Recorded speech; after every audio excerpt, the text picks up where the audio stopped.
What's up, guys? Today I'm going to show you how to program Claude to write you stellar cold emails.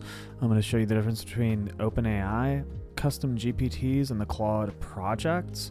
And then I'm going to give you a couple of different use cases that you can use AI for in your business that don't require you buying a whole nother like SaaS platform or anything. This is stuff you can do yourself. So Caleb said they wanted to be able to write AI emails, but they'd had trouble connecting large data sets to OpenAI. He reached out to me based on a Claude project that I posted about, not an OpenAI.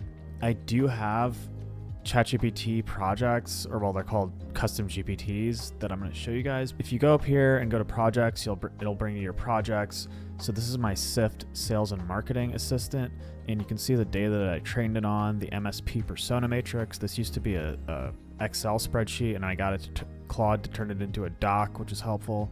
It's literally, I just copied and pasted, or well, uploaded a PDF of $100 million offers, and I just did that because Eric Noslowski is kind of a Hormozy guy, correct me if I'm wrong, and he references a lot of these sorts of ideas in his ebook here, this Growth Engine X email writing guide.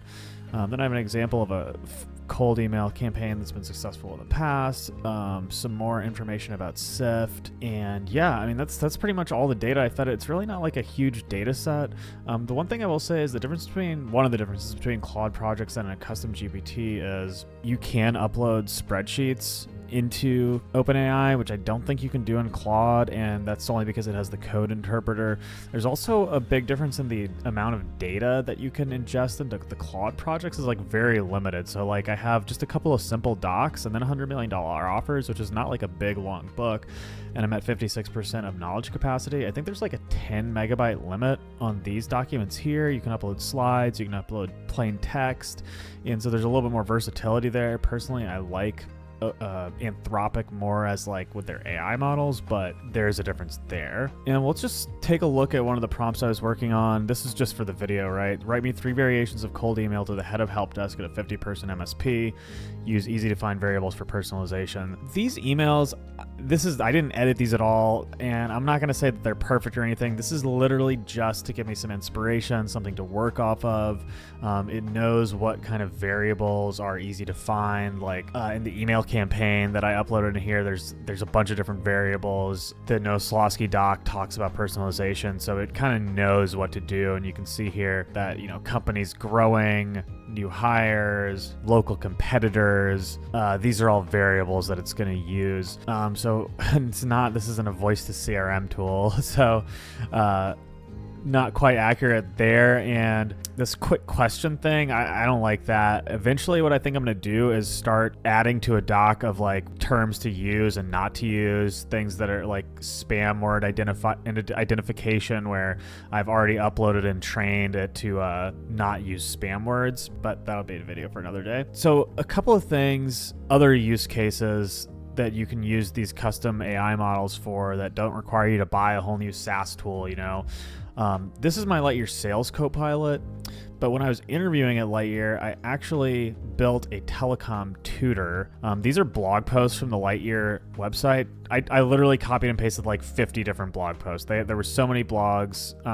I trained on a bunch of data. I had a bunch of conversations with it about telecom, the sales landscape of that industry to help me understand the company better and the industry better while I was interviewing. And I still used it once I got onboarded for quite a while. You know, I think honestly, like if you're in leadership position at a company and you don't have, you know, an AI model that's going to help you onboard and train your employees, I really think you're missing out, and there's a lot of time and money you could be saving on that. I know that there's a couple of tools like Guru, for instance, that are sort of playing around in this space. So maybe just something to think about if training and onboarding and enablement is like a big issue for you guys. The other use case that I sort of thought about is demo prep. And so here's a prompt, super simple prompt. Hey, I'm meeting with a 50-person MSP org. What are some pain points they might be having? You know, these are all pretty general, no like real insight from here, at least for me. It's good to think about, especially like because I'm new. This stuff might be helpful in the beginning, especially. I did like this was an interesting one though. If a provocative opening question might be, if text could document tickets in 60 seconds instead of 5 to 10 minutes, I would actually just say 6 minutes. 60 seconds instead of 6 minutes just sounds, it's got like a nice poetic sort of ring to it, right?